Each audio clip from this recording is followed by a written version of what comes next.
Pendant plus de 20 ans, un homme a défini la télévision dominicale française. Il s'appelait Jacques Martin, charmant, vif d'esprit, cultivé et apparemment intouchable. Il était le visage souriant autour duquel les familles se réunissaient, l'homme qui transformait des après-midi ordinaires en événements nationaux. Pourtant, derrière cette chaleur se cachait une autre histoire, celle de cicatrices émotionnelles, d'humiliation et d'un lent déclin. L'homme qui avait fait rire des millions de personnes a passé ses dernières années dans le silence, regardant le monde qu'il avait bâti continuer sans lui. Lorsque Jacques Martin est mort en 2007, les hommages ont évoqué son génie, son élégance et son humour. Peu ont mentionné la solitude qu'il avait consumée ou la douleur qu'il avait suivie de son enfance jusqu'à son dernier souffle. Sa vie fut une trajectoire extraordinaire, des scènes de théâtre et de la gloire télévisuelle à la trahison, la maladie et l'exil. Derrière chaque éclat de rire qu'il provoquait, il y avait une tristesse dont il ne s'est jamais échappé. Ce n'est pas une histoire de télévision. C'est une histoire sur ce que la célébrité ne peut pas guérir. Celle d'un homme qui a conquis toute une époque pour se retrouver seul à la fin. Le parcours de Jacques Martin fut celui d'un éclat de génie assombri par le désespoir, un rappel tragique que les applaudissements ne signifient pas toujours l'amour, et que la reconnaissance n'est pas la paix. Une enfance façonnée par la peur. Jacques-Claude Martin est né le 22 juin 1933 dans le 4e arrondissement de Lyon, en France, au sein d'une famille bourgeoise qui semblait respectable. Son père, Johannes Martin, était à la fois industriel et musicien talentueux, capable de jouer de 7 instruments. Sa mère, Germaine Ducerf, provenait d'une lignée culinaire renommée. Son propre père, Johannes Ducerf, avait été le chef personnel du tsar Nicolas II de Russie avant de diriger le célèbre restaurant lyonnais l'Universel. De l'extérieur, tout semblait annoncer une vie de confort et de culture. Mais derrière les portes closes de leur maison, l'atmosphère était lourde de tension et de silence. Johannes était revenu de la Première Guerre mondiale profondément marqué. Les tranchées lui avaient volé non seulement sa jeunesse, mais aussi sa santé mentale. Comme beaucoup d'anciens soldats, il souffrait de ce que l'on appellerait aujourd'hui un trouble de stress post-traumatique, mais qu'à l'époque, on considérait comme une simple mélancolie. Hanté par les souvenirs de la mort et de la violence, il chercha refuge dans l'alcool. Au début, cela apaisait sa douleur. Bientôt, cela le dévora. Lorsqu'il n'avait plus de quoi acheter de l'alcool, il buvait tout ce qui brûlait. Du parfum, de l'eau de Cologne, voire de l'eau de toilette. Sa déchéance fut lente, honteuse et publique. Jacques, impuissant, regardait son père autrefois brillant se détruire peu à peu, et lorsque Johannes mourut de ses excès, le garçon fut laissé seul avec sa tristesse et sa honte. Cette mort marqua la première fissure dans son jeune cœur. Sa mère se remaria peu de temps après et donna naissance à un autre fils. Jacques se sentit remplacé. Il avait soif d'affection, mais Germaine restait distante, élégante, froide, incapable de tendresse. Des années plus tard, il avouera avoir passé toute son enfance à attendre que sa mère lui dise « Je t'aime ». Ces mots ne vinrent jamais. En 1939, alors que la guerre éclatait à nouveau en Europe, Jacques, âgé de seulement 5 ans, fut envoyé dans un pensionnat jésuite. L'établissement était strict, austère et dépourvu de toute douceur. Les prêtres valorisaient l'obéissance plus que la compassion. Les punitions étaient constantes, la solitude, une habitude. Ce furent des années de bagne, dira-t-il plus tard. J'ai connu l'univers concentrationnaire dès l'enfance. Dans cette institution froide, il apprit que survivre signifiait se contrôler. L'émotion était dangereuse, l'indépendance essentielle. Le silence des dortoirs devint son maître, et il passa le reste de sa vie à tenter de l'étouffer par le rire et les applaudissements. Sous le futur animateur charismatique vivait encore le petit garçon abandonné de Lyon, brillant, blessé et à jamais en quête de l'amour qu'il n'avait jamais reçu. L'ascension d'un génie. À la fin des années 1940, le garçon qui autrefois tremblait devant les prêtres et la punition avait trouvé son échappatoire. La scène. À seulement 16 ans, Jacques Martin découvrit que le jeu et la performance lui offraient ce que la vie ne lui avait jamais donné, le pouvoir, la maîtrise et l'affection. En 1949, il quitta Lyon pour Paris, une ville encore en reconstruction, après la guerre, mais animée par une effervescence artistique. Là, il étudia le théâtre sous la direction du légendaire Charles Dulin, l'un des plus grands maîtres de l'art dramatique français, qui avait également formé Michel Serrault et Jean-Louis Barrault. Les cours de Dulin étaient exigeants, fondés sur la rigueur et l'émotion, deux forces que Jacques avait passé son enfance à fuir. Mais pour la première fois, cette discipline ne le punissait plus. Elle lui donnait un but. Il vivait pauvrement, survivant grâce au café, aux cigarettes et à ses rêves. Mais il n'avait peur de rien. Il se produisait partout où on voulait bien de lui, dans les cabarets, les cafés, les caves enfumées, où l'air vibrait de rires et d'ambition. Le public remarquait vite qu'il n'était pas seulement drôle. Il était précis, doté d'un sens du rythme et d'une intelligence qui transformait chaque réplique en petite pièce de théâtre. En 1956, sa persévérance porta ses fruits lorsque l'acteur Jean Le Poulain le choisit pour jouer dans La Tour de Nesle, une étape importante vers la scène parisienne. Les années suivantes lui apportèrent sa première véritable reconnaissance. De 1959 à 1962, il rejoignit le Bar Ably, un cabaret satirique à Strasbourg dirigé par Germain Muller. C'est là qu'il rencontra Jean-Yann, un autre jeune artiste au verbe acéré et au goût du scandale. Ensemble, ils créèrent une alchimie unique. Des sketchs mêlant absurdité et critique sociale, ridiculisant politiciens, prêtres et même l'histoire elle-même. Leur humour était si audacieux qu'il en devint dangereux. En 1964, leur émission télévisée 1=3 sur l'ORTF fut arrêtée après un sketch resté célèbre où ils représentaient Napoléon et ses maréchaux en coureurs du Tour de France. C'était absurde, hilarant, mais inacceptable pour la télévision française. Les deux furent renvoyés, mais du jour au lendemain, Jacques Martin devint célèbre. Le scandale ne fit que le renforcer. À la fin des années 1960, il se tourna vers la chanson, se produisant comme chansonnier et assurant même la première partie de Jacques Brel à l'Olympia. Ses chansons humoristiques, intelligentes, ironiques et théâtrales révélaient déjà l'esprit qui ferait de lui un futur maître du divertissement. Avec Francis Weber, il écrivit la comédie musicale Petit Patapon, créée à Bobino en 1967. L'échec fut total, mais il prouva que la créativité de Martin n'avait pas de limite. En 1975, il se transforma une fois encore, devenant la voix la plus audacieuse de la télévision française. Le Petit Rapporteur, son émission satirique, lui apporta la célébrité nationale. Chaque dimanche, son esprit tranchant perçait les hypocrisies politiques avec une élégance chirurgicale. Pour Jacques Martin, la télévision devint plus qu'un métier, une rédemption. La scène ne le punissait plus. Elle l'aimait en retour. Le roi des dimanches. Au milieu des années 1970, Jacques Martin n'était plus seulement un humoriste. Il était devenu une véritable institution nationale. Lorsque le Petit Rapporteur prit fin en 1976, à la suite de tensions créatives et de pressions politiques, il préparait déjà son prochain coup. Moins d'un an plus tard, il fit son retour sur Antenne 2, devenue plus tard France 2, avec une idée qui allait le définir pour le reste de sa carrière. Une émission dominicale marathon, mêlant humour, culture, musique et variété sous un même nom. Dimanche, Martin.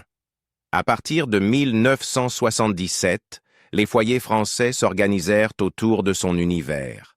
Chaque dimanche, Martin apparaissait en direct du théâtre de l'Empire, où régnait le rire, l'esprit et l'improvisation.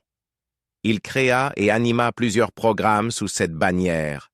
La Lorgnette, Le monde est à vous, Ainsi fond, et surtout l'école des fans. Cette dernière devint rapidement un phénomène culturel. Chaque semaine, des enfants venaient chanter pour une vedette invitée, tandis que Martin les guidait avec chaleur et humour bienveillant. Il les taquinait, les réconfortait et terminait toujours par la célèbre phrase « Ils ont tous gagné ». Pour des millions de téléspectateurs, c'était un moment de pureté dans un monde devenu cynique. Mais derrière le charme de ces dimanches après-midi, se cachait un perfectionniste à l'ego fragile. Martin exigeait un contrôle absolu sur ses productions. Il écrivait, réalisait et montait ses émissions avec la précision d'un général en campagne. Les équipes techniques admiraient son talent tout en redoutant ses colères. Il était brillant mais impossible, se souviendra l'actrice Danielle Evenou, l'une de ses anciennes compagnes. Il voulait tout, et quand la vie ne le lui donnait pas, il punissait ceux qui l'entouraient. Dans sa vie privée, les choses étaient tout aussi compliquées. Au fil des années, il eut 8 enfants avec 4 femmes différentes. Annie Lefebvre, Danielle Evenou, Cécilia Siganer-Albeniz et Céline Boisson. Ses amours furent passionnés mais orageux, se terminant souvent dans la rancune. Marion Game, une autre femme de sa vie, le décrira plus tard comme un homme dévoré par ses propres démons. Pourtant, à l'écran, rien de tout cela ne transparaissait. Avec son costume, son sourire et sa voix assurée, Jacques Martin incarnait l'optimisme français. Chaque dimanche, alors que les familles se réunissaient autour du téléviseur, il paraissait intouchable, un homme ayant vaincu la solitude par le rire. Mais ce que le public ignorait, c'est que chaque blague, chaque sourire d'enfant, n'était qu'un fragile rempart contre des décennies de douleur. L'empereur des dimanches commençait déjà à se fissurer. La chute de l'empereur. À la fin des années 1990, l'empire de Jacques Martin commença à se fissurer. Il avait régné sur la télévision dominicale pendant plus de 20 ans, mais le paysage audiovisuel changeait. Les jeunes téléspectateurs préféraient des formats plus rapides, des programmes venus des États-Unis et l'humour plus mordant d'une nouvelle génération. Ces émissions, autrefois révolutionnaires, semblaient désormais vieillies aux yeux des dirigeants de chaîne. En 1998, France 2 l'informa que son dernier programme, Sous vos applaudissements, ne serait pas reconduit pour la saison suivante. Son règne incontesté sur les dimanches après-midi touchait à sa fin. La nouvelle le frappa comme une trahison. Dans ses interviews, il ne cacha pas son amertume. « Ils m'ont abattu comme un chien », déclara-t-il à Le Figaro cet été-là. « Ils ont voulu m'effacer. Ils ont mené une campagne pour liquider Jacques Martin. » Pour un homme qui avait bâti sa vie autour des applaudissements, le silence fut insupportable. Puis le destin s'acharna. Quelques jours seulement après cette annonce, Jacques fut victime d'un grave accident vasculaire cérébral. Il en sortit partiellement paralysé, incapable de parler distinctement et contraint de se déplacer en fauteuil roulant. Il ne revint jamais à la télévision. Son ami proche, Jean-Claude Brialy, le remplaça pour la dernière émission, s'adressant directement à l'animateur absent. « Jacques, je sais que tu nous regardes. » Ce jour-là, Martin regarda ses propres adieux depuis chez lui. Spectateur silencieux de l'empire qu'il avait bâti. Symboliquement, c'étaient ses funérailles en direct. L'accident marqua le début d'un lent et douloureux déclin. Malgré ses efforts de rééducation, il ne retrouva jamais vraiment ses capacités. Sa voix autrefois puissante devint hésitante, ses gestes maladroits. L'industrie qu'il avait façonnée continua sans lui. Il se retira d'abord dans sa maison de Neuilly-sur-Seine, puis dans une résidence médicalisée à Courbevoie, où seuls quelques fidèles, comme Laurent Ruquier, venaient encore lui rendre visite. Ceux qui l'ont vu durant ces années ont décrit un homme humilié par son état. L'animateur qui se tenait jadis debout devant des millions de spectateurs ne supportait plus d'être vu. Il refusa la charité, les interviews et même les appels de ses anciens collègues. La télévision, qui avait été son royaume, n'était plus qu'un fantôme. Pour la première fois depuis son enfance, Jacques Martin se retrouva impuissant, enfermé dans le silence, attendant une fin qu'il ne pouvait plus écrire. L'empereur de la télévision française était tombé, non pas dans le scandale ou la disgrâce, mais dans un silence dévastateur, vaincu par le temps, la trahison et un corps qui avait fini par céder. Le dernier été. En 2006, la santé de Jacques Martin atteignit son point le plus critique. Les années de déclin physique qui suivirent son accident vasculaire l'avaient rendu faible, dépendant et replié sur lui-même. Puis vint le diagnostic qu'il redoutait depuis longtemps, un cancer généralisé. La maladie se propagea rapidement, laissant peu d'espoir de guérison. À cette époque, sa relation avec Céline Boisson, la mère de ses 2 plus jeunes enfants, avait pris fin. Elle avait rencontré un autre homme et Jacques se retrouva seul pour affronter son dernier combat. Ses proches diront plus tard que le chagrin lui fit plus mal encore que la maladie. Au début de l'année 2007, il s'installa définitivement à l'hôtel du Palais de Biarritz, un grand hôtel en bord de mer où il avait souvent séjourné durant ses jours heureux. Il disait que sa nouvelle vie l'attendait au bord de la mer, se souviendra plus tard Céline. Il l'avait voulu ainsi. Le personnel l'adorait. Infirmières, serveurs et réceptionnistes le traitaient comme un roi, l'appelant le seigneur de l'hôtel. Pour un homme qui avait vécu de l'admiration des autres, le respect discret d'inconnus devint sa dernière consolation. Ses enfants, Juliette et Clovis, passèrent avec lui ce dernier été. Ils parcouraient des couloirs, regardaient les vagues depuis son balcon et lui tenaient la main tandis qu'il souriait faiblement. Il parlait très peu, racontera Céline. Il souriait, mais la lumière n'y était plus. Sa fille Élise, née de son premier mariage, confiera plus tard à Gala. À la toute fin, il ne voulait plus voir personne. Comme un animal blessé, il s'est caché du monde. Un seul homme insista pour le revoir, son vieil ami Pierre Bonte, qui avait travaillé à ses côtés dans Le Petit Rapporteur. Bonte se rendit à Biarritz en août 2007 sans prévenir. Il était méconnaissable, dira-t-il plus tard, en fauteuil roulant, si maigre, parlant à peine. Il ne voulait pas qu'on le voie ainsi. C'est pour cela qu'il refusait les visites. Il attendait la mort. Le 14 septembre 2007, à l'aube, Jacques Martin s'éteignit dans sa suite, face à l'Atlantique. Il avait 74 ans. L'homme qui incarnait autrefois la joie et le rire quitta le monde dans le silence. Lorsque la nouvelle fut annoncée, les hommages affluèrent de toute la France. Collègues, artistes et responsables politiques le saluèrent comme un esprit libre, un génie du divertissement et un maître du rire. Mais derrière ces éloges se cachait une tristesse muette, celle d'un homme qui avait donné tant de bonheur et qui mourut entouré seulement de souvenirs et du bruit des vagues. Un héritage de rires et de solitude.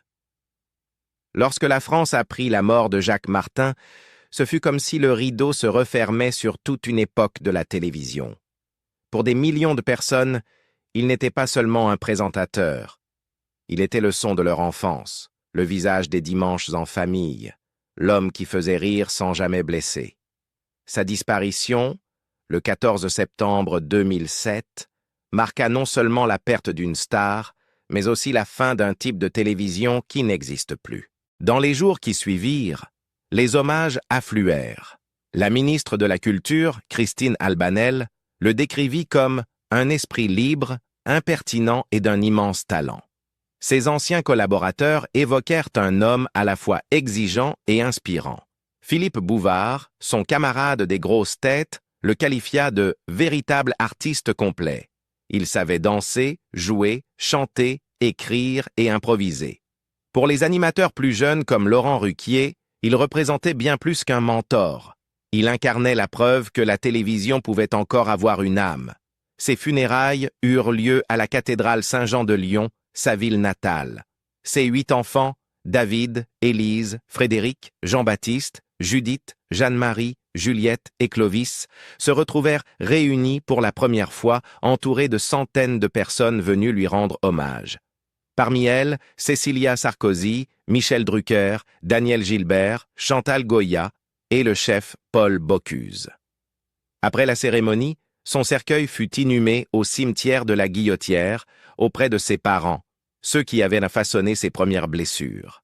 Dans les années suivantes, Son fils aîné, David Martin, révéla que son père avait laissé un testament soigneusement préparé. Chacun de ses 8 enfants reçut une part égale, environ 300 000 €. Ce n'était pas une fortune, expliqua David, mais c'était juste. Il ne voulait ni dispute, ni rancune. C'était sa façon de préserver la paix. Même dans la mort, Jacques Martin cherchait le contrôle. L'ordre là où sa vie avait souvent été chaos. Pourtant, ce qui demeure, ce n'est ni l'argent, ni la célébrité, mais la mémoire. Les extraits de l'École des fans continuent de circuler en ligne et des générations qui ne l'ont jamais vu à l'écran reconnaissent encore sa chaleur, son humour et cette lueur unique dans son regard. Mais son plus grand héritage réside peut-être dans la contradiction qu'il incarnait. Un homme qui apportait la joie à des millions de gens sans jamais trouver la sienne. Son rire emplissait la France, mais le silence emplissait son cœur. L'histoire de Jacques Martin nous rappelle que même les légendes peuvent être seules. Il offrit au pays le rire, mais derrière le rideau, il portait une douleur invisible. La vie de Jacques Martin fut une leçon de génie et de fragilité. La preuve que même ceux qui semblent invincibles peuvent s'éteindre doucement, en quête de paix. Il disait un jour que la télévision était un miroir tendu vers la vie. Si cela est vrai, alors son reflet fut à la fois éblouissant et déchirant, celui d'un homme adoré par des millions, mais hanté par ses propres fantômes. Aujourd'hui encore, on se souvient de lui. Non pour la façon dont il est mort, mais pour la manière dont il faisait sentir aux autres qu'ils existaient, qu'ils comptaient. Et vous, pensez-vous qu'une personne qui apporte le bonheur aux autres puisse vraiment trouver le sien? Dites-le nous dans les commentaires, et si vous souhaitez découvrir d'autres histoires méconnues derrière les vies célèbres, n'oubliez pas de liker, partager et vous abonner.